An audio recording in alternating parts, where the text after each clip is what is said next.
Kowe bales aku to kowe. Kowe bales aku to. Apa nek kok manuk? Kowe tak ning nong ninggung. Lah manukmu cilik meneh. Lah ya iki sing gane tak golek wedi ya iki. Saiki aku tekok siji ya. Nggih to, Pak. Ndok apa sing enak dhewe? Dok datar. Salah. Dok ceplok. Duk. Dok puyuh. Duduh. Dok apa? Ndok dikukur.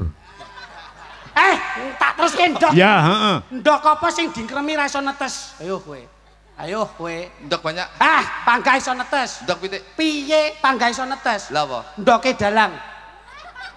Dingkremi bengi ra netes belas kok. Ya ora netes wong dikukur terus kok. Pancen dikukur terus. Bingi malah tak kon ngukurne lilis. Alah. Gak.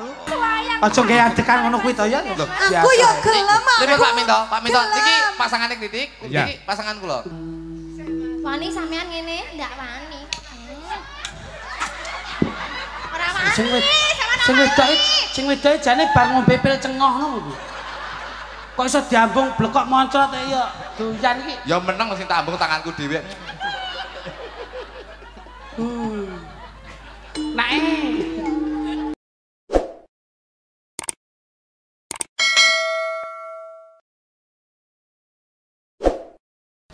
Ya Mas, dunggahke panggung kaya ngapa dirantamke kas Duwojo.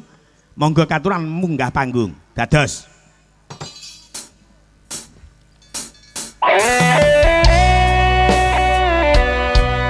Sekar Gadong Indonesia.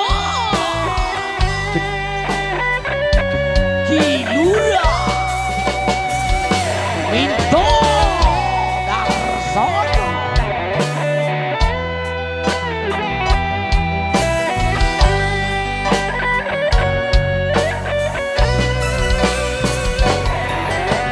Kaya ngene rasane wong kang lagi nampa pacoban. Ya wis tak trimake rusing lair batin iki, nanging aku isih ora mangerteni. Sekarang Indonesia yang tresnamu isih tak simpen ning jero dodo. Muga kowe isih tetep setia. Ayo Mbak Siden raja kompak kabeh. Ojo kaya. Apa kowe lali kok. Apa kowe wis lali? Pamitmu karo Ibu Sri.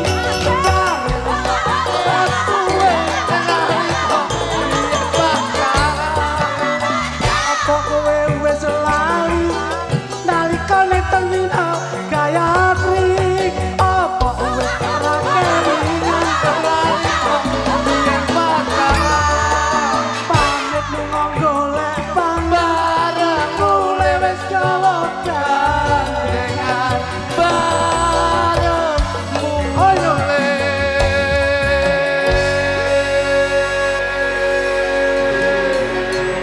Pak De, riyen Pak De, dereng selesai Pak De, dereng selesai.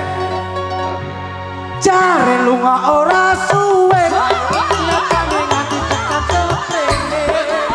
Apa kowe wis lali, pamitmu ning terminal Gayatri? Apa wis nalika biyen papikan?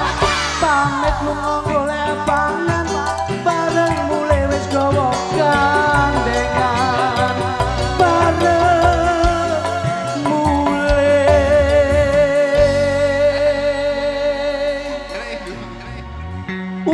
wis ora kelingan.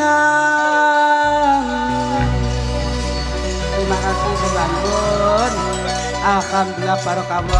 Tepuk tangan untuk Pak D. Wah, alhamdulillah. Wah, senajan to sepuh semangat ya Mas Minto. Iki mau joget iki sesuai dengan situasi. Nggih. Mergo mburine wayangan kan sumur. Leres. Iki mau sing saudarane joget ngerek timbo. Piye Mas Luduk? Jare lunga ra suwe nyata. Kosek pancen kabeh iki nggawa ciri khas dhewe-dhewe. Ora maido ki engko tuwek-tuwekmu kaya kuwi lho kowe. Ning yo setel kok. Sing gregete cacah iki lho. Pripun? Cacah. Begitu ade mau metu wong loro. Ora energi. Ora semangat. Iya. Begitu enek instruktur kaya ngene kok semangat. Lah iya. Ketoke padha gendenge kowe iki. Ora kok padha gendenge iki lho, ayu-ayu mripate katarak. Nyapa? Lah kok sarung arep diplorote iki. Ora sembrono. Ning yo Nggih, patut dawuh. untuk diacungi Iya nggih, jempol. Pak. Ini Pesinden, Nggih. pelawak Nggih. karo musik Musisi. padha kocruke. Lah kok saged? Ayo wong setel kok. Ya ora musisi ora sinden ora dagelan. Ya terus? Dalange ya kocluk. Aku meneng. Ora iso, lah iki keliramu panggungmu kok. Ayo. Kok dijak? Kok dadak nggih dagelan Ya ora mek musisi. dalange tok sing kocluk. Lah, sapa? Sing nanggap. Oh, kepotong lho jenengan kok. Potong apa wis lunas kok. Sing nanggap ki bijaksana. Bijaksana pancen Pak Silikon ki wong sing bijaksana. Hei. Contohe. Alon bae. Sing digawe ki lho Pak Silikon. Pak Solikin. Sing Sing kagungan kersa ki panjenenganipun Bapak Solikin. lah yo asmane Pak Solikin, biyen iki tau operasi irung ben bangir suntik silikon ngono lho. Garwane sinten? Garwane Bu Loro A. Loh. Kok loro ah? Maria. Maria, iki biyen ki loro terus akhirnya mari ngono lho. Oh, Mas bar loro terus mari to. Mari. Ning yo penyesuaian kok, Nggih, Mas. nggih, nggih. Penyesuaian nonton situasi dan kondisi. Leres. Nggih, Pak. Barang sing nanggapi piyayine yo blater, Nggih. dadi pagelarane yo ketok le glamor. Saestu Nggih. niki mau malah dandan ning mburi ning daleme Mbah Wo. Leres, Wes Pak. jan kula kaget. Lah kok ning meja ibek. Batin kupeh Mbah Wo. Daharan tak ya? Iya, ngerti lek awake dhewe dandan ning kono. Wes matur suwun Mbah Wo. Nggih, nggih. Jenengan kak ngertos begitu kula kritik kula kalih kritik dandan teng mriki terus jenengan cawisi jajan sampeyan mbane. Ah, iya, iya. Lah kok Mbah Wo nyauri, niki mboten nyugi jenengan niki turane bodo ndek wingi Mas yo. Dadi ning meja Lah iki. ya kowe Ah, kudune iya. lak yo ngene ngerti to kagungane Mbah Wo ki sapa wae kersa ya kono kon ndahar lak ngoten to Mas. Malah awake dhewe ki matur nuwun banget saya panjenenganipun Bapak Solikin Ibu Mariam nika ora seneng dingge dhewe ning seneng diratake marang Ya. keluargane. Nggih to Mas? Ya dadi lek bungah ora tinggi dhewe, Nah, niki- gawe bebungah nganggo warga masyarakat sing do mirsani rawuh Leres, leres. Sing diarani wong sugih ora sugih bondo donya, blegedu duit akeh niku mboten. Omah gedhe duwit akeh ning nek ra gelem weh-weh, kuwi iso diarani dudu wong sugih. Nah, Kuwi sing iso diarani wong cetil. Mulane wong ki amaning aman, Leres. ora kudu dipager tembok sing Nah. ora rusa ki ora, Niki lho. ning nganggo pager mangkok. Betul. Mangkok kuwi lho. Malah niki pager mangkok niki kula delok sing penonton ning daleme Pak Solikin nika sing delok ning jero pager malah ning akuarium. Lah nika pancen pagere dikai kacane ben transparan kepenak Ya, ngono lho. heeh. Tanging bombonging penggalih Mas Minto. Nggih. Alhamdulillah suwan Pyayi Danawu nggih. Karanggondang Karanggondang Danawu. Danawu. Tasik wonten ing wulan Fitrah. Sawal. Sawal dalu menika kula suwan ngabiyantara dalem Bapak Solikin sakeluarga tetep mboten ngirangi raos kurmat ngaturaken minal aidin wal faidin mohon Ya, maaf. mergo wong ki nggone luput lan Nggih. salah. Leres. Mula dalu niki para-para pini lenggah ingkang satuhu paring doa pangestu niki mboten kok ming ndelok wayang tok. Ning melu ndonga, melu ngestoni apa sing dadi Saiful Bed gawene dalu niki. Nah, Nggih. neng kene iki Mas. Sing diarani pelawak Nggih. utawa dagelan Nggih. ora mung mluhu nggone ngetokke lelucon ning visi misi dalam penyampaian materi panjenengan iki berbobot. Dadi ora mung nglucu tok, ora mung joget tok, ning enek artine. Loh, pelawak itu harus paling boten wawasan. Nah, Secara listening skill dalam pemikiran nu pripun Mas, leh ngolah niku pripun? betul. Jarang loh dagelan bisa ditokke tengah Tegalan niku jarang lho. Lah kok Lah niki wong kula teng Tegalan niku terutusan teko mburi barang mangsane. Mula niki lak nek umpama pengen nanggap dhewe diseleh dalem niku lak saged. Nah. Mula dipapanaken wonten mriki karepe ming krana dinikmati ya bareng-bareng. semata-mata bukan untuk pribadi nanging Nggih. untuk umum.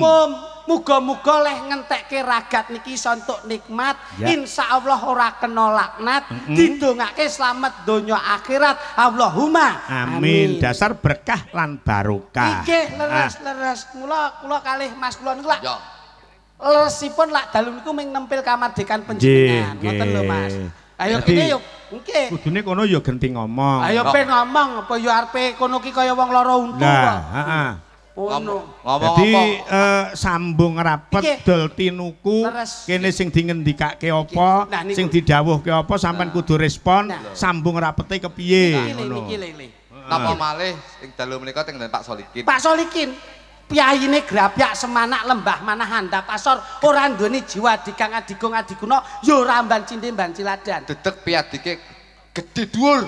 Wah iya lho wis temu ta? Pak Solikin Gedhe dhuwur. Gedhe dhuwur tenan po aku urung ketemu lho. Kuwi mek kira-kira. Lho.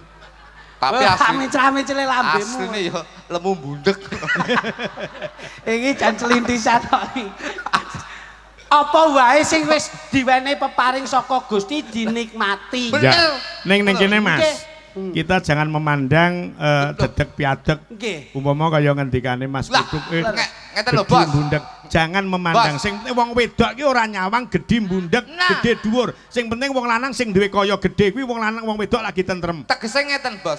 Orang tuh jangan memandang sebelah mata, ojo nyawang saka gedhe bundek ketok. Senajan tok endek, tapi dawa pola pemikirannya. Beliau Bapak Solikin iki Dagelane kisinan ngene iki lho. Bar ngelokke terus beliaunya ngono apa? Mbok wong ki konsekuen tanggung jawab. lah iya toh maksudku iki gedhe bundek. Lah ya toh ora mleset. Tegese iki dawa pemikirane, dawa SDM-e anggone beliaunya Pak Solikin ini menjadi presiden rumah tangga utawa menjadi kepala rumah tangga. Nyatane nyunatne putrane bisa ngregengke swasana, bisa nyenengke masyarakat sak menimbane. Nggih. Tuh, lah gitu Pak. Gitu Pak Minto. Iya. Lah nggih. Niki kula ngomong telaran lho. Lah terus penemumu apa? Lah nek Mas Minto nyepake lakon. Yoga nyepake arasemen utawa notasi gamelan, sinden nyepake tembang, sing nggon musisi nyepake nggon musik gitu Mas. Lho, lah awakmu ki lak bengi ki ngerti enek apa? Lho, wayang lho. Mosok ngene tahlilan. Piye to ki? Pak Minto dalang nyepake lakon. Yoga nyepake notasi gamelan, sinden nyepake tembang, musisi nyepake musik. Lah nek sampean kuwi ngerti ya nek Pak Solikin bengi ki arepe nyapa? Lho, nyunatne anake lho. Iya, Mas bar sunat kuwi lho terus piye? Ya mari no. Bocah iki dijak omong-omongan iki nggon penemu lho, penemu. Gawanmu komblitar rene kuwi sing wis mbok simpen ning atimu, sing arep mbok wenehke kuwi apa ngono lho. Gawan apa wong? Gawan apa wong saulan poso ya moncrot kok. Rene kok gawan iki kocrok jane iki. Astagfirullahaladzim. Panjenengan mawon ingkang ngene Mas, tegese adimu iki. Sik aja ngene, aku tau ngene keturun ndek iki. Tegese. Loh, tegese berarti gak kuat tuku sak pak kok teges tok iki. Sampeyan tekan kene iki kon aweh ular-ular, tembung sing becik mligine kanggo sing Lah mau nyapa kok nanggap dalang, mbok yo nyanggap atraksi ula kuwi dadak kok ngowe ular-ular barang. Alah. Sak karep-karep cangkemmu dhewe kono wis. Dalang ki lek nesu gampang tuwek. Oh iki rasa nesu wis ketok tuwek. Aku ora nesu lho. Ora nesu sampean tanggung jawab tekan kene iki dibayar. Dadi sak urarane aja mek tekan kene mek kur wong kuwi nun sewu nggih Mas. Tukang becak kae urung dibayar wae wis ngetokke tenaga. Lah, wis mancal dhisik. Alah, kowe lek ngomong tukang becak, aku lho ndek mau awan lho geger karo tukang becak. Lah nyapa? Tukang becak to? Nggih. Aku iki omah lho, iki motorku mogok. Takon ngeterne ning me maratuaku. Lah terus? Lah tak tekoni pinten kok kota tenggene ngriko aku. Omah Telumpu. Ngomong 20.000. Iya. Lah kok teko nggon tak bayar 10.000. Lah kok nesu tukang becake? Lho. 20.000 lho. Tak wae 10.000 ke teko nggon lho. Kok nesu? Ya beliau tukang becak koclok. Bocah ki jane kowe iki bar ngombe apa lho kok iso? Lha nyapa? Lho ning dinding nggon ki nek umpama wong wis muni 20.000 kowe numpak ya tanggung jawab tetep maringi kali dosa kita. Ora iso lho tak wae 10.000 nesu piye iki? Lah wong njaluke 20 lho. Lah dhek melu numpak. Sing numpak berarti ono loro, paruan berarti. Bocah ki gendeng apa piye jan? Sesuk numpak neh, wonge sik enek ora? Sik enek. Terus mbok tumpaki neh. Iya. Lha terus nek muni piye mbok tambahi piye? 20 ora tak tambahi lah kok nesu. Terus Lah akhire mulih to, tak wis 10.000 neh. Lho, numpak becake digiyet ning ngepot-ngepot. Lho. Lah kok nyauri to? Piye? Mas, aja banter-banter lah kok nyauri. 10.000 10.000 njaluk selamat niku. Akhirnya aku pegel, tak witnya 20.000 tabrakno truk lho aku. Lah makne kowe iki ora sembrono. Mula lak pangapunten Mas. Wis ngene. Iki sowan ora ngomongan. Ngoyu pituduh, ngoyu pitutur nggih Pak nggih. Iki Pak Ito nggih. Ya. Klambimu gambare reyok ngono to. Lho, lah pas no klambine reyok lah raimu kaya pentulan mari. Ya ngono. Sunatan. Nah, Iki langsung sunatan. masuk ke poin. Poin pokok permasalahan. Muga-muga Dik Solikin anggone sunat, muga-muga pinaringan berkah. Anak istri. Anak istri sapa? Kowe lah cepu kokmu iso. Anake lho jenenge sapa? Anak iki namine Mas Muhammad. Lek ngomong ki ngati-ngati lek Dik Solikin sunat ku Bu Muria ora muring-muring. Biasane ki nek ndek budekno manuk cilik lho. Wah, lagi cilokonan lho kowe. Ora kaya anakku lah anakku. Ah kowe nek ngomongke manuk saiki nun sewu, Mas. Kowe ngerti manuk? Roh. Manuk apa sing paling kuat dhewe sak donya? Kenari, Salah. mrit, Salah. jalak oren, Kliru. cak rawa. Kliru. Lah apa? Manuke wong golek wedi. Lah kok iso? Kowe kuat dhewe sak donya. Kowe mbok nggih kungkum setengah hari ra bluduk lho kuwi.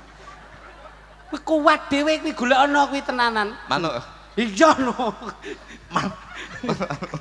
Lah kowe ngomongke manuk. Manuk. Ngerti? Manuk ki umume kewan. Ki maune cilik dadi Gedhi. manuk apa sing maune gedhi dadi cilik? Ora enek ning ndi-ndi ngene prosesnya kecil baru besar. Enek. Apa kuwi? Manuk wong golek wedi. Lah kok iso? Kena banyu mengkeret suwi. Kowe bales aku lho kowe. Kowe bales aku to. Apa enek kok manuk? Kowe tak ning nong ninggung. Lah manukmu cilik meneh. Lah ya iki sing gane tak golek wedi ya iki. Saiki aku tekok siji ya. Nggih, Pak. Ndok apa sing enak dhewe? Dok datar, Salah. dok ceplok, Duk. dok puyuh, Duduh. dok apa? Ndok dikukur. Kita iki penyakitan kita ya. Tak teruske ndok. Ya, heeh. Ndok apa sing dingkremi ra iso netes? Ayo kowe. Ayo kowe. Dok banyak, Panggah iso netes. dok pitik. Piye panggah iso netes? Lah apa? Ndoke dalang. Dingkremi ben-bengi ra netes belas kok. Ya ora netes wong dikukur terus kok. Lah mula asline. Bener Mas, pancen dikukur terus. Wingi malah tak kon ngukurne lilis. Alah. Gau. Menika lek ajatipun sunatan, Pak. Sunat, Pak. Ngene. Aja ngomongin dok iki sunat to ya. Ngeten. Ngomongin sunat. Nah, Aku ngene iki sampean ngomong ini kelingan. Doke kelingan doke Pak Solikin. Muga-muga Dik Muhammad sawete digitan, disunat. Muga-muga ndoke ketok. iso ndoke. Ora kuwi kok iso. Aku ngomongin dok. Muga-muga mboten sampai nggundangi, Pak. Mergo diapa-apa nih. Awake dhewe mbiyen tau sunat, kuwi sok kala penyakit sing disiriki, penyakit sing diantisipasi. Kuwi ya kuwi nggundangi. Mergo sunat kuwi nggundangi kuwi larane ora umum. Iki ora ngomong penyakit, ning aku ngomong nih Dik Muhammad. Iki sawite dikitan, iki sampean wis padha karo ngancik kadewasan sing duduk bocah meneh ning dadi bocah sing dewasa. Iki ngomong tuwek. Iki aja ngomongin dok. Betul. Lek wis ngancik kadewasan, tingkah lakumu, perilakumu, tingkah lakumu, polahmu sing saben dinane sing biyen dadi bocah cilik. Saiki wis ora. Iki kudu diowahi mergo sampean wis disunat, wis ngancik kadewasan. Sing maune helman, ora helman saiki wis kaya wong helman. Helman. Sing maune muncul. Iya. Saiki wis melenos. Iya.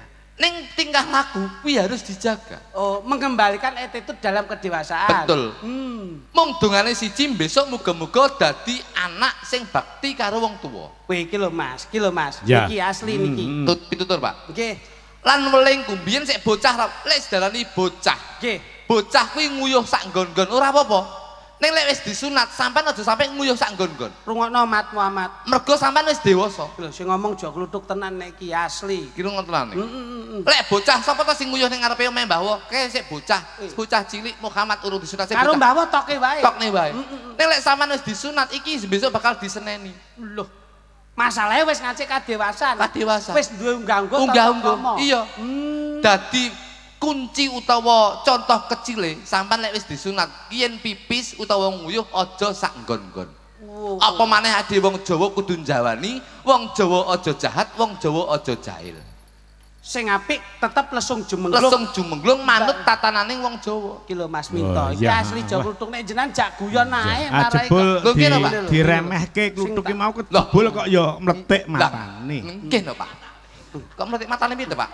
Tegese iki kok ya mletik pikire Nah, ngono lho karep. ya pikirane iki cedak moto. Heeh. Iya. Dadi yen nguyuh aja sak nggon-nggon. Bener sebab Wong Jawa ana 4 kiblat 5 pancer. wah lah iki tetembunge pujangga tenan Wong Jawa iki. Nggih. Iki lek mudin kene urung paham omongan iki. Loh, papat kiblat 5 Papat pancer. kiblat 5 pancer kuwi dhewe ngerti etan kulon lor kidul. Ning ora ngerti sejatine iki kaya ngapa nguyuh ki ning piye, nguyuh ki ning ndi, nguyuh ki yen madhep ning ndi, enek bebendu apa. Loh, bumi sing iso diarani Bantala sing ketiban. Nah, sing ketiban ana ing alam donya sing dipapan panggoning para manungsa. iya kuwi sing tak karep.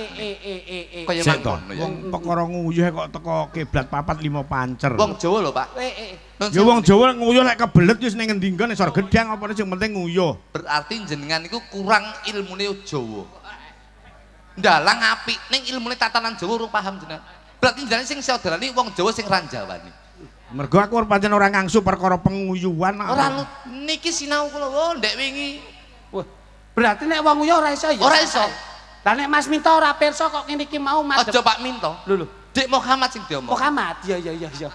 Nyapa Pak Minto? Lah kono ya wis diwasa kok iso. Wis kuwi nguyuh wis ora iso nguyuh kotos-kotos wis. Muhammad ki kudu ngerti le, Muhammad. Yen pipis aja ngetan le. Aja ngetan. Sebab mergo etan ki jumudule srenge saka ngendi? saking wetan, Mas. Sing madangi donya, sing madangi jagat ki apa? Wetan kono, Mas. Ya. Sing madangi donya, sing madangi jagat sapa? Srengenge Srengenge jumudule saka ngendi? saking wetan. Yen Dik Muhammad sawite disunat kuwi nguyuh madhep ngetan kuwi padha karo nguyuhi sing madangi donya ya kuwi srengenge. Ngene. Dik Muhammad kok pipis madhep ngulon. Ngulon ki awake dhewe manembah marang Gusti kang murbeng dumadi Gusti Allah Subhanahu wa taala. Miturut kapitayane awake dhewe nganut agama Islam. Kiblat ki ngendi? Kiblat kulon, Mas. Yen ade nguyuh padhep ngulon kuwi padha karo ade mipisi utawa nguyuhi kiblate awake dhewe. Masyaallah lambemu kok iso lunyune kaya ngene iki ya ampun. Ngono mau yen tak ngomong to, Mas. Lagi kelingan. Dik Muhammad ora ngetan ra ngulon kok papan dununge leh pipis madhep ngalor. Lor ki mbaya awake dhewe anggone lor. Kuwi ade mbaya awake dhewe sedo diujurke endi? Sareipun wonten ing papan madhep endi? ngaler.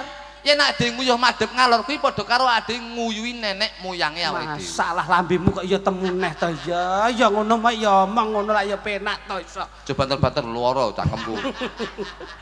Mboten wetan, mboten kilen, mboten ngaler nanging ngidel. Karing idul. Kidul mitos. Iki mitos ade wong Jawa percaya ora percaya kidul ki nggone laut kidul sing menguasai laut kidul kuwi Nyi Roro Kidul. Waduh. Yen ade nguyuh madhep ngidul padha karo ade nguyuhi Nyi Roro Kidul. Engko yen ngantek Nyi Roro Kidul duka yasinipi tsunami yang akan terjadi. Yes, diadep neng ngisor ae. Ngisor ki malah bahaya sing dene papat kiblat 5 pancer ki ya bumi ya ngisor.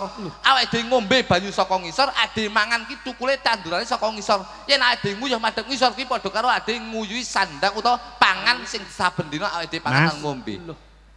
Iso gelar kudu iso gulung. Nggih Pak Minto niki. Sampan ngidul ranate, ngetan ranate, ngalor ranate, ngulon ranate. Aku mau roh lek nguyuh mau madhep ngulon. Ketoke sampean roh aku madhep ngulon, tapi asline ndase tak dangakne ngene, Pak. Sampean ndak roh, malah tak taleni rafian. Tis. Mbok dangakne to? Tak dangakne. Ruang ngono ndoke tak slentik.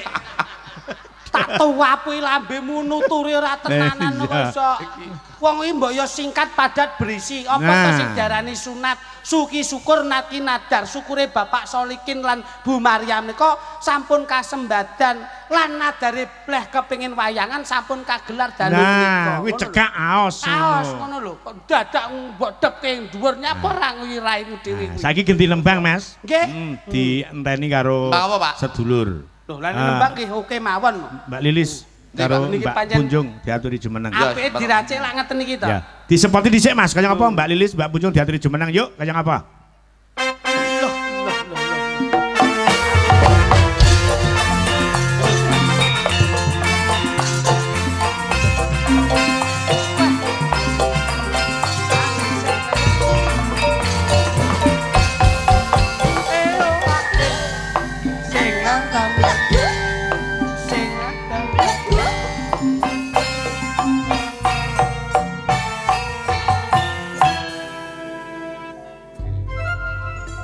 Gandeng pesinden loro ki pakulitane beda. Nggih, Pak. Mbak Lilis ketok le kuning, Mbak Punjung le ketok ireng manis ki didum le padha. Nggih, Pak. Dagelane Mas Jo Klitik ya ketok le kuning. Nggih. Kluthuk ya ketok le ireng, Mbak Punjung karo kluthuk, Mbak Lilis karo. Nggih, bener. Bener jenengan, Pak. Aja sampai aku ireng terus digandeng Lilis sing putih. Kok lek ngantek rabi duwe anak kaya ula weling akhire. Aja Pak, tak karo ireng. Pak kowe iki ya ora gagas. Kono.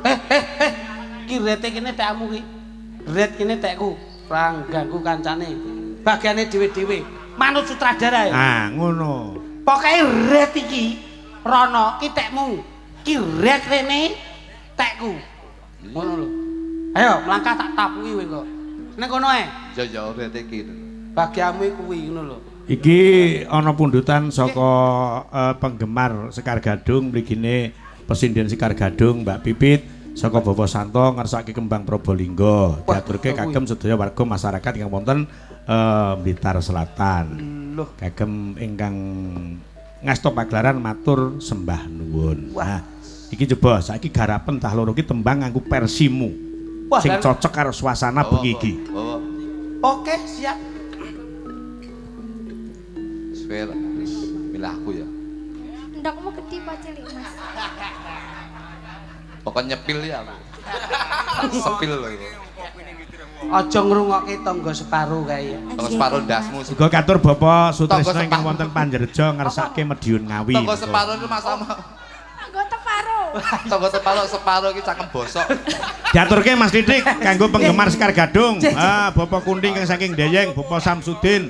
Pak Tanto bakule wayang ki reg-regetek tekan kene kabeh. Nah. Nggih Kang Mas. Duh wong ayu Pripun Kang Mas? Pepujane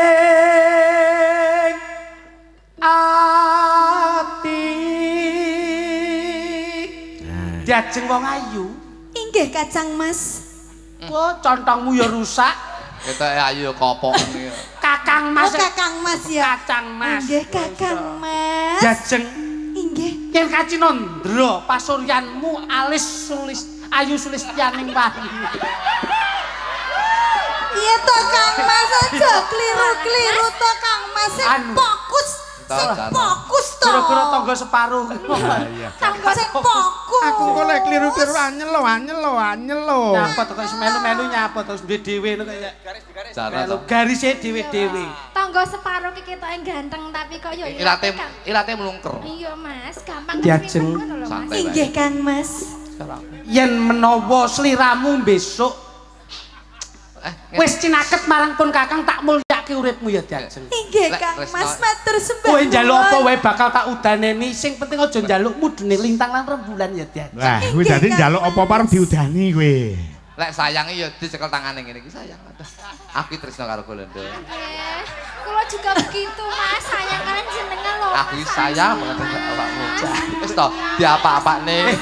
Aja gawe adekan ngono kuwi to ya. Aku yo gelem aku. Lha Pak Minto, niki pasangane Kritik, niki pasangan kula. Kudu bener-bener bisa menciptakan keharmonisan dan kemesraan. Ngerangkul Mas Pit duduk. Yo gelem Mas. Aku tresno karo kowe. Aku juga cinta padamu loh Mas. Ibaratnya ora ana wanita liya sing tak tresnani kejaba. Nah, kuwi lho, ketok harmonis kemesraan. Kaya Ayo. nyapa aja. Jane tangga separo ki bojone tenan apa bojo deli-delian ta Mas kok ngrangkul ngene ora wani Mas. Aku sayang karo kowe lho, Cak. Kowe ketoke mbiyen trayo mantanmu ning ora dadi ngono ta kuwi. Gayamu. Alah kowe ra wani bojomu melu kok. Melu to Mbak Anjar karo aku bolo. Bolo ya. Bolo tapi lho iki. Lis, kuwi lho kuwi disawang kuwi. Oh iya kalau enek buntutmu Mas. Dajar kowe wani. Kancane Tatit kuwi. Kowe wani nginang ngene kok. Aduh Mas. Wah, asu. Wes sembrono. Ayo diajak kowe ndang gage nembang. Alah gage nyapa to kok kesusui. Alah Mas aku kangen padamu Mas aduh. santai. Tangga separo gak wani, Mas. Toh. Jireh tangga separo ki ketoke ganteng, gedhe dhuwur ning atine ciut, Mas. Mas sampean dinyek kaya ngono kae lho Mas, aku ndak terima lho Mas. Lis, cepakno ben dirangkul, Nduk. Mas, sampean dinyek ki lho Mas. Aku coba balesen to. Ora iso bales. Ayo. Ora iso bales mergo enek. Oh, dadak kagem Mas. Paham. Loh, Mas Duduk, sing bener iki panjenengan. Pak. Panggung itu totalitas. Oke lho, Pak. Nah, dadi seniman kuwi ibaratnya kaya plat kuning lek nek ngomah wae bojone, Nah. lek nang dhuwur panggung sapa-sapa wajib numpaki. Kaya. Omong mangsamu wong yo gawe etika terus lalu-lalu. Kowe lak juwotan. Kowe seneng nek kancane kisinan seneng modele. Kancane. Sesuk aku gak melu sampean aku nek Ya ora melu lho sesuk prei yo. Cangkemmu ngono. Lah yo sesuk aku gak melu ngono lho. Kaya ngene wong nandang. Wis jelas perkara iki. Lah jare kon totalitas. Iya, Ya betul. dalan ki kok Iki ngene, tak klarifikasi ya. Heeh. Bojo kuwi cemburu wajar mergo tresno. betul. Bu Sri niku nderekke panjenengan bukan karena takut yen duite digawa mboten, ning karena mendukung kesuksesan suami. Mula ditutke terus. Kesuksesane suami kuwi yen wis bojone ngetutke mesti kuwi. Ning aku donga sing sadar, paling- Mas. Lho, Aku sadar. Nggih. Krana bojoku ngetutke terus krana aku biyen ki celutak. Ya to ngakoni to. Wong iki kaya aku ini lho. Sampeyan iki termasuk ketakutan tingkat tinggi. Sampeyan nyambutke ditutne bojomu mergo sampeyan ngono kuwi, sampeyan tutne bojomu mergo sampeyan ngono kuwi. Aku iki mesti budal dhewe. Mergo bojoku kelakuane kaya sampeyan. Ya ora to. ya padha ae kocok. Apa to awakku dhewe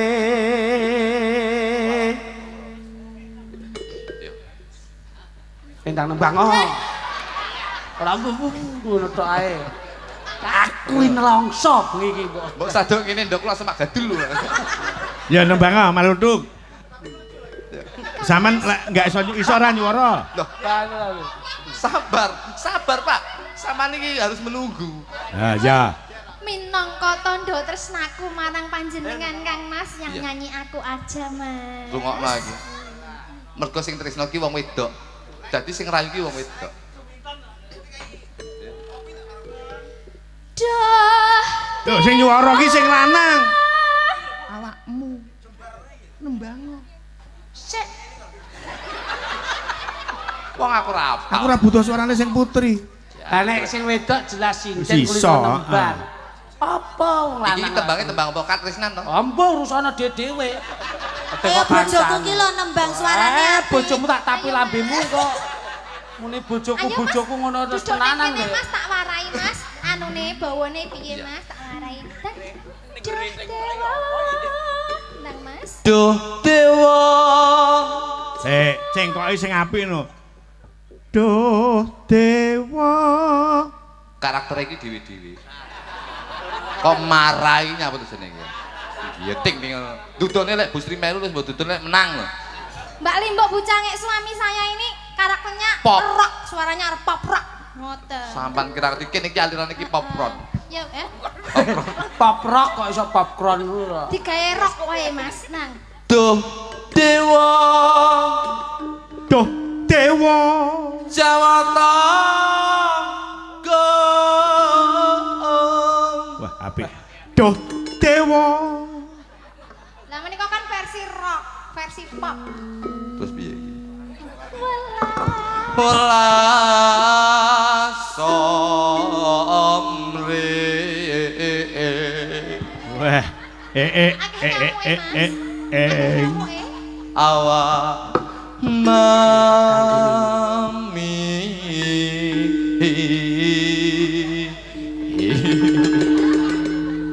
Sesuk awake dhewe mlaku-mlaku ya, Dik. Nggih Kang Mas. Tempundi Kang Mas? seso aku. Betapa bisinya betul ini. Besok kapan katakan Bagus Kang Mas. Ojo ganggu lho. Aku ora nyampe tahu ngiting iki lho. Oh.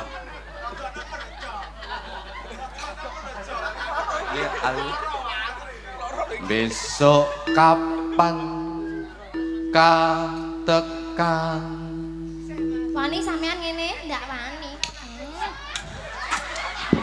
Ora wani. Sing wedoke jane bar ngombe pil cengoh ngono. Kok iso diambung blekok moncrot ya doyan iki. ya meneng sing tak ambung tanganku dhewe. Nae. Lah ijol apa piye pengen rasane sing ireng apa piye Mas? Aja, dek iki tau rasane ireng tapi jemek, Dek. Bas.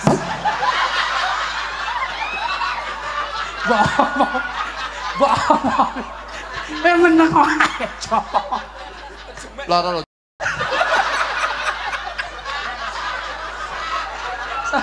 Sorry, Bos. Sorry, Bos. Pak tuwak. Lha itu kena tenan ta? Aku ya ora ero, lah kowe dadak menireng jemek mah aku ya wis tilap ngono ae. Diambung kok piye? Tambah 50 kok. Wis aja sam. Mayare 50 nek mbok tak iyani lho. Wong awakmu tak dol terus. 50 terus undukan 5 aja. Dek njaluk undangan 50 ya tak iyani to, Bos. Yo 50. Kamu kok dek tak dol 4,5 lho. Njaluk 50. Yo. Ayo terus aja batuk. Pintu kok iki.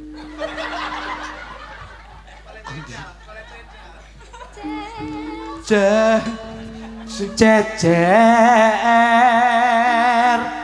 Kapok rawe. Yo, Serabadok. Ayu.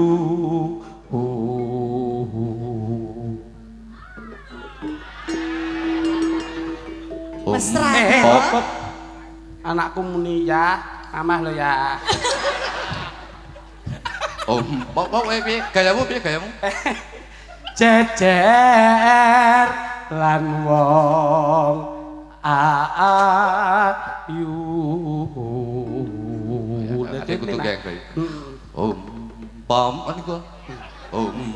Pama nira. Nah kok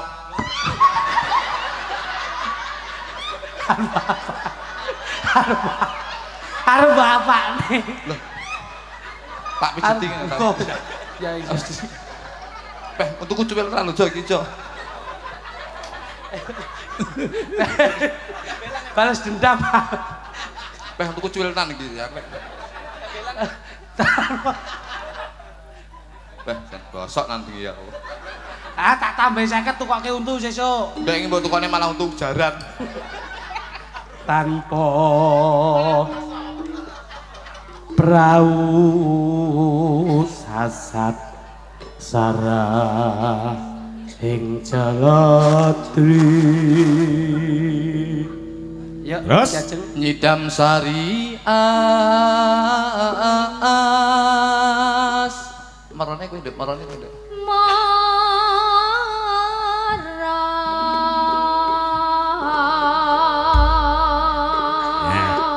Sing nyuwara wong loro Mbak Punjung karo Mbak Lilis Karnali dengan irama keroncong, Mas Duojo sing nyenggaki. Ya, kaya ngapa? Ya, coba ekspresinya bener-bener ngeroncongi. Nggih. Ah. Coba Mas, roncong Mas. Engko bas betote cepake ya, Pak. Nggih. Yuk, dados.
Esok-esok mangan tape aku sesok mulai dhewe.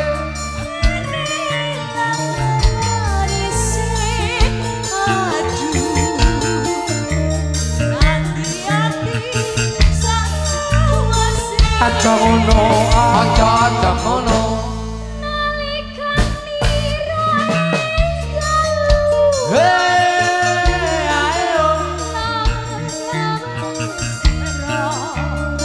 pipo banyu saya tua saya lunyu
besok enjing sore santan gula bensin bayaran pinten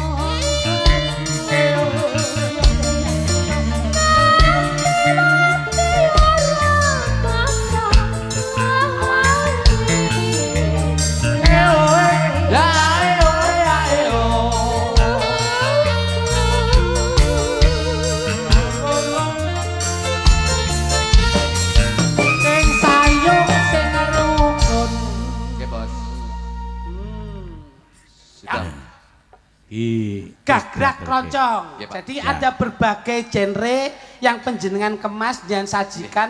Ini tidak hanya untuk pop aja, Kroncong juga masuk. Mergo pagelaran wayang kulit iki diseni apa-apa masuk, Mas. Nggih. Dadi sipate iki luwes. Leres. Ya dibablaske Mas. Lho iki ana pira-pira sing ngersake tembang lawas suwe radiaturke sing suwe radiatur. Suwe radiatur ki tunggale suwe rajamu. Suwe rajamu loyo. Suwe rajamu kadung jamu rasa suwe. Siap. Wonten terminal Medion Ngawi kalau mau Medion Ngawi saka Bapak Sutrisno Pandrejo nggih. Enek sing ngersake. Pak Sutrisno wau nyuwun Medion Ngawi menika sampun nyawer mawar 7 donat 8 niku sampun. Niki ken anu Mas, ampun. Ya. Kali topi kali kumis. Maksamu koyo teknik e. Sekedap malih panjenengan yo ngersake di papan ning Tenggong iki bulane Oktober. Oke, siap. Yo, kaya ngapa Mas pundutane sing liwat request akeh banget. Kaya ngapa? Paijo suwe ora diaturke. Dados, yo. Jo, ayo Jo. Jo. Ayo Jo. Ono Sekar Gadong Indonesia. Oe kae ramu. Hai Jo. Katur Mas Tulkiem minggu wonten suara di Mas. Gawer. Santoso di wonten Indonesia. Tuhan rakyat di wajahmu. Bapak Asmara Santo Medion. Salam kagem Sekar Gadung. Paico, paico,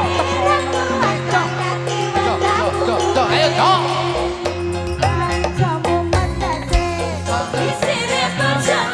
Minggat tadi TKB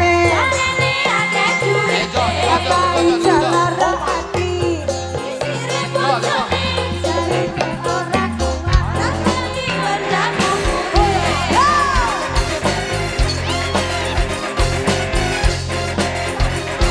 wah iya dong.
presindenya Mas Minto luar biasa malam hari ini leh ngladeni pamundutan jan ora segan-segan Mas. Awak mulai muni matur suwun thank you rek malah kaya Mbah Bejo.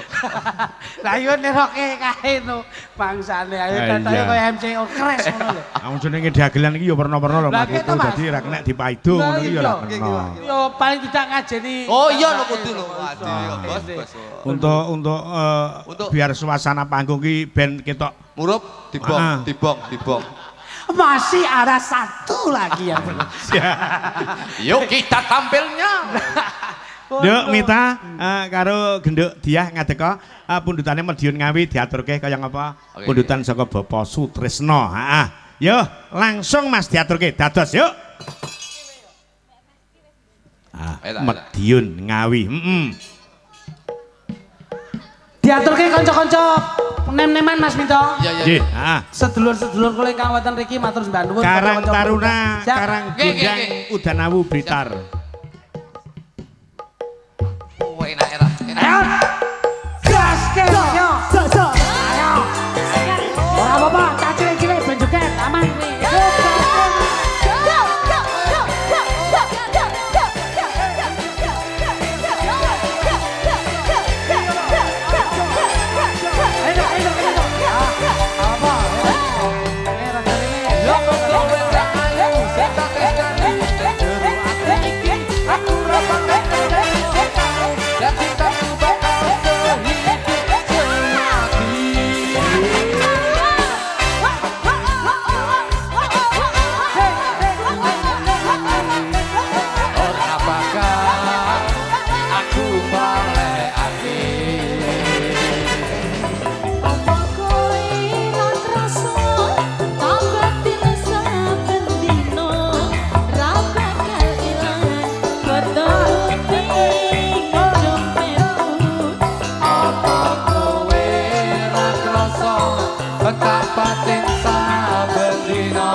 Pak, kene sik. Ya, wis iki hadiah kok Om. Oke, siap. Dah, makasih. Kok ngene ora gelem ngene no. Ngene sik. Oh iso. Oh ya iki nyonya kene sik. Wis bene nya, wis kene. Nyo iki rata. Oh, sik. Wih, sing neng sanding salon, Pak Girin. Ya. Kuwi anakmu dhewe lho loro kuwi. Lah yo tak wene kono keke mama. Omono mama kon turu sik ya. Mas Lutuk, Nggih, dawuh, iki Mas. pundhutane Bapak Santo diaturke Siap, Mas. Kembang Probolinggo, Nggih. disuwun Mbak Pipit karo Mbak Sulis. Coba. Gending gede menika. Lah yo dibalekke meneh patete ya ngono. Pak Minto iki seneng ngene. Memang iki sing darani nom-noman ya kecakup, sesepuh ya kecakup. Ya. Ya hura-hura, ya budaya. Pancen yo senengane Mas Minto ki nek gending arum dalu ki pancen Karo dalu kita gitu. Iki jenenge arum lingga. Ora ngono. Wong Pak Santo sing ngogrok-ngogrok kok ngarep. Nggih, siap. Dipadoske sing konsumsinya juga Kyai Sepuh. Nggih. Kembang dalu arum Probolinggo. Ya, heeh. Apa? Ya, Nduk. Iki tayub. Mbak Sulis karo Mbak Pipit kembang arum dalu Probolinggo. Nggih. Yo. Dados, yo.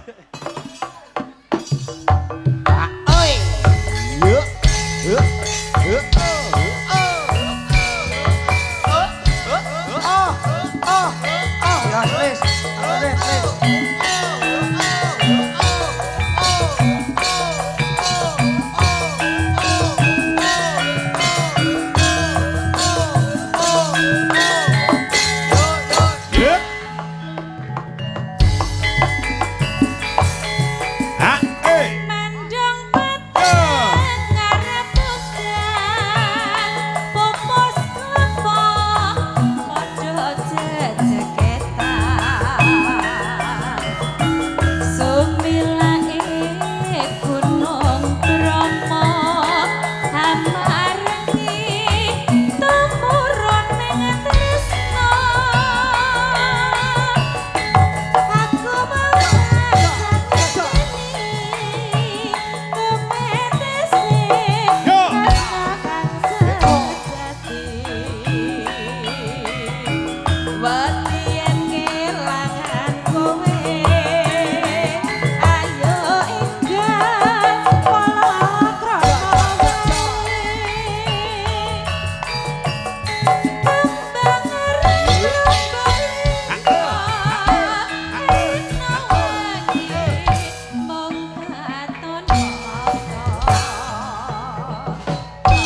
Gogominan Mas.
Gonggominan nggih. Menika janipun tasik wonten jaluripun nggih Mas. Oh, tasih Mas. Gonggominan Tulungagung Bojonegaranan. Iki mau tembangnya napa niki? Gonggomina. Judul tembang. Arep dalu Probolinggo. Iya. Mas, iki ana pundutan sangka Kemengku Gati. Ngapunten Pak Dalang. Kula Pak Solikin mangke menawi wonten wekdal limbukan kula badhe nyuwun duit. Oh, duit nggih. Heeh. Rondo Kempling ning kula wakilne Mbah Wo. Oh siap, matur sembah nuwun. Mbah Wo, monggo katuran minggah panggung. Duduk. Mbah Wo. Katur dhumateng Mbah Wo. Kasuwun tindak wonten ing Pawiwan Agung. Nuhoni pamundhut saking kunjanipun ingkang Kemengku Gati, Bapak Solikin. Monggo Mbah Wo, kadheraken kungenipun Slembek Mataraman Mbah Wo.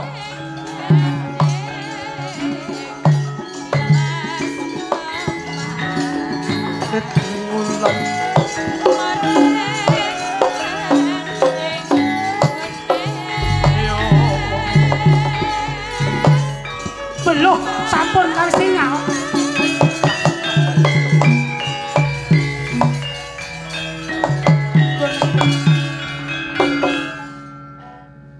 Purbawasisa kasumanggaken. Mbah Wo. Assalamualaikum Mas. Waalaikumsalam warahmatullahi wabarakatuh. Nggih. Sugeng dalu Pak Dalang. Nggih, wilujeng dalu Mbah Wo. Kanthi kalian Mbah Minto monggo. Lho, niki keranten kula mewakili Bapak Solikin. Sokibul Hajat. Nggih. Kudune omong-omongan karo sampean dhisik. Lho, lah kecaipun kados ngoten. Nggih, enggak. Omongan monggo, legah ngriki kok.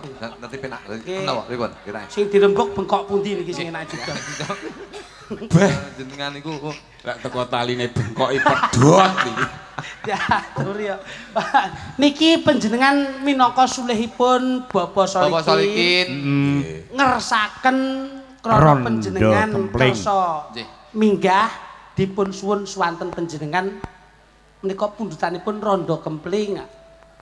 Niki diwenehi kalunggaran. Nggih. Gen milih ingkang pundi kang dipun kersake. Kagem kamardikan panjenengan dalu menika bebas. Para presiden dipun pasrahaken panjenengan, Mbak. Niki bebas jenengan milih merga Pak Minto menika pangapunten, Mbak. Pangapunten. Menawi ngriki menika pojok dhewe menika 450 menika 350. Apa to kok iso 50 350. Pangapunten Mas Minto nggih, pangapunten. Ya. Menawi ngriki menika sampun dipun pesen camat. Nggih. Menika. Menika sampun dipun pesen Bapak Sikcam. Menika Humas Kecamatan sampun pesen. Nggih.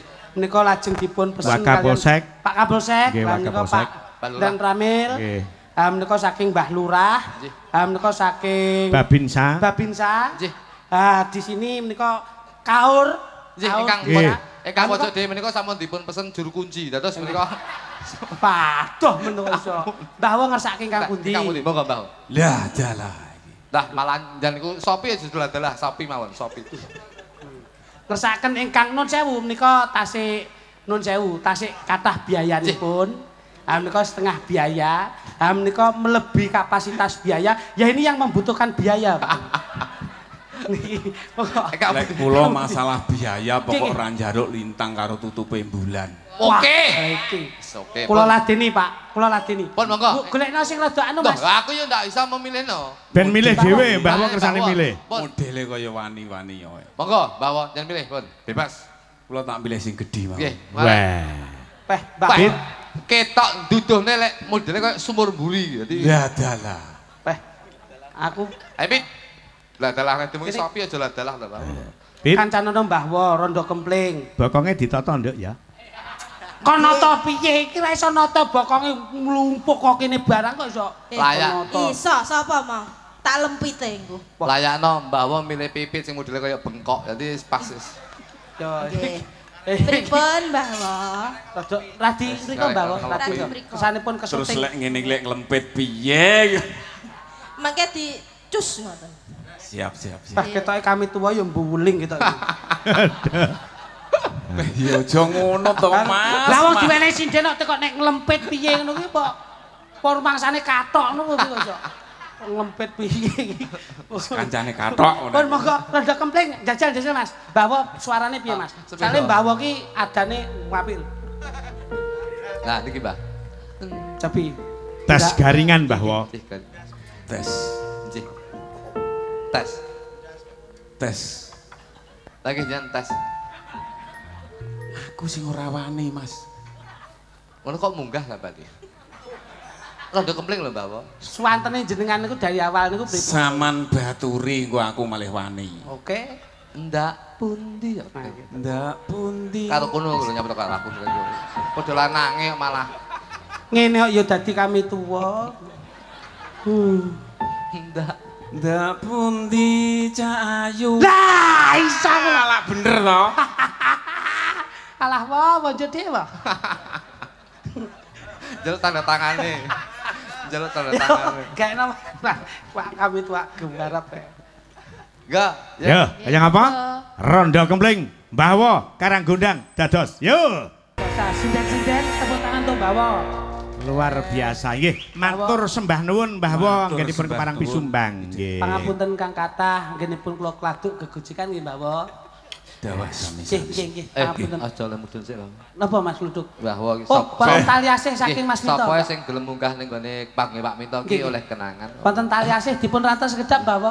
Pangapunten. Menika asal kenang-kenang saking Ora aja. Mbah Wo apa terus arepe mbok kon melu qasidah napa? Kok iso mangsa. Apa ya iso kuwi. Siap nggih Mbah Wo. Siap selalu Anu pangapunten.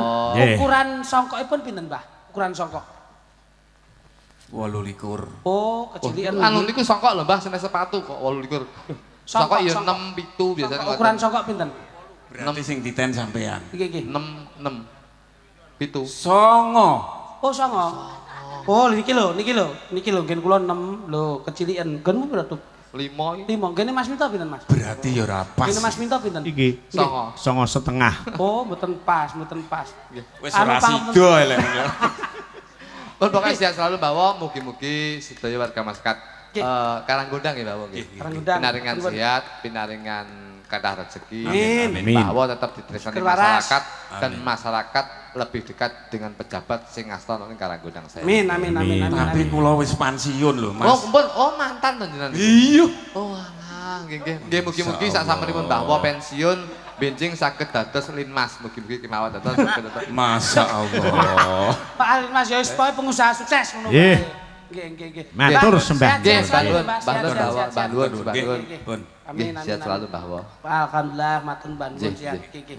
Nggih, Mas Lidik. Tahu. Khusus kanggo ingkang kepareng rawuh ugi ingkang mirsani saking jarak jauh.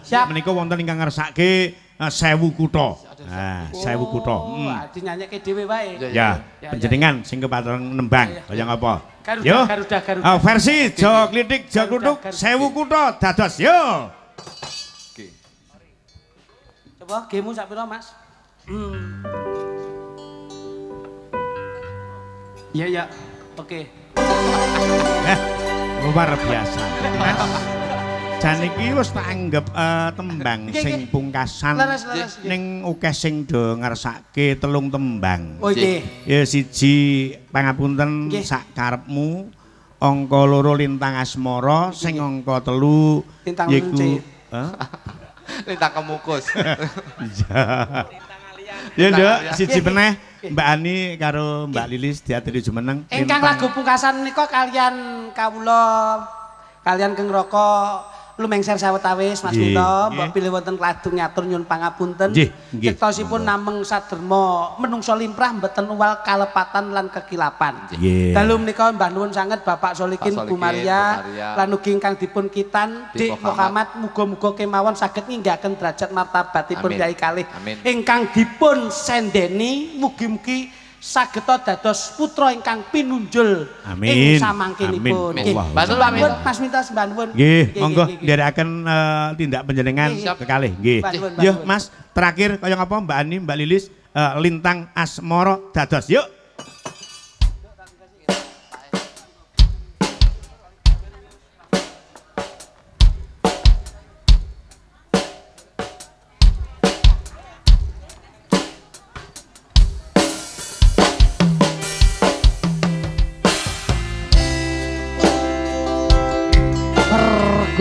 Bersama Sekar Gedung Indonesia Ebek Audio. Terima kasih.